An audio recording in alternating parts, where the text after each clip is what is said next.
তারেক রহমানের প্রত্যাবর্তন, নেতৃত্ব এবং বাংলাদেশের 11তম প্রধানমন্ত্রী হিসেবে তিনি আজ শপথ নিলেন। 17 বছরের নির্বাসিত জীবন এবং পুরো দল বিএনপির কথাই যদি বলি, গুম খুন মামলার যে বিভীষিকা পেরিয়ে আজ আপনারা ক্ষমতায়। প্রধানমন্ত্রী হিসেবে তারেক রহমানের যে প্ল্যান বাস্তবায়নে আপনাদের অগ্রাধিকারগুলো কি কি হবে? নতুন মন্ত্রী ও সংসদ সদস্যদের কাছে মানুষের চাওয়া, দুর্নীতি দমন, মূল্যস্ফীতি নিয়ন্ত্রণ, কর্মসংস্থান, এই বিষয়গুলোকেই প্রায়োরিটি হিসেবে দেখা হয়। প্রথম 100 দিনে বিএনপির অগ্রাধিকার কি কি হবে?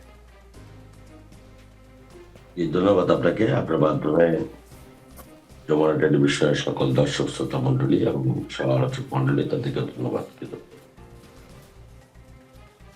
বিষয়টা হচ্ছে 100 দিন আর 200 দিন তো কোনো বিষয় না। বিষয়টা হচ্ছে যে আমাদের যে কমিটমেন্ট জাতির প্রতি, সন্ত্রাস, দুর্নীতি, চাঁদাবাদ মুক্ত একটি বাংলাদেশ, একটি নতুন বাংলাদেশ, যেরকম করে এই প্রজন্ম নতুন একটি বাংলাদেশের স্বপ্ন দেখেছে, এই স্বপ্নটা বাস্তবায়নের জন্য তারেক রহমান সাহেব অঙ্গীকারবদ্ধ।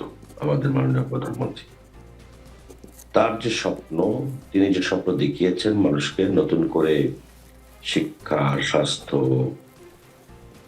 এই যে মৌলিক যে চাহিদাগুলো, এই চাহিদাগুলো পূরণের জন্য মানুষকে যে স্বপ্ন দেখিয়েছেন, সেই স্বপ্নগুলো আমাদের পর্যায়ক্রমে বাস্তবায়ন করতে হবে। আমার মনে হয় যে তারেক রহমান সাহেব যেভাবে কথা বলেছেন, সেগুলো উনি যে কোনো মূল্যে বাস্তবায়ন করবেন। এখানে যে কেউ যদি অসহযোগিতা করে, তাকে বাদ দিয়েই কিন্তু তিনি জনগণের স্বপ্ন বাস্তবায়ন করার চেষ্টা করবেন। এখানে বিরোধী দলীয় সংসদ সদস্য হান্নান মাসুদ সাহেব বলেছেন বা করেছেন, যারা বলেছেন যে একটি অর্থবহ বিরোধী দল আমাদের প্রয়োজন। একটি অর্থবহ বিরোধী দল যদি দেশের স্বার্থে, বিরোধীদের স্বার্থে না, অংশগ্রহণমূলক বিরোধী দল যদি থাকে, তাহলে সেই সরকারটা শক্তিশালী হয় এবং সেরকম একটি সহযোগিতামূলক এবং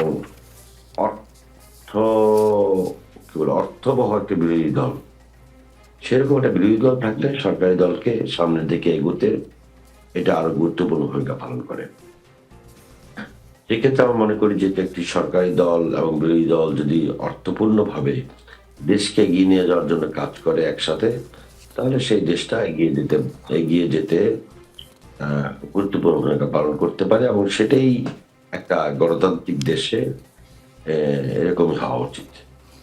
তো সেক্ষেত্রে 100 দিনের পরিকল্পনা বা 100 দিন পরে একটা ফিরিস্তি তুলে ধরা, এই রাজনীতিটা অন্তত আমি সমর্থন করি না।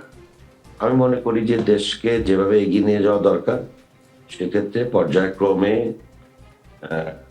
দেশকে সামনের দিকে এগিয়ে নিয়ে যাওয়ার ক্ষেত্রে যা যা পরিকল্পনা দরকার, সেটা মাননীয় প্রধানমন্ত্রীর নেতৃত্বে বর্তমান যে নতুন মন্ত্রিসভা হয়েছে, তারা গুরুত্বপূর্ণ ভূমিকা পালন করবে। আমি খুবই আশাবাদী যে যেই রকম পরিবর্তন চেয়েছিল বাংলাদেশের মানুষ, নতুন বাংলাদেশ গঠনের যে স্বপ্ন দেখেছিল, সেই স্বপ্ন বাস্তবায়ন করা সম্ভব হবে এই মন্ত্রিসভার মধ্য দিয়ে এবং এই প্রধানমন্ত্রীর নেতৃত্বে।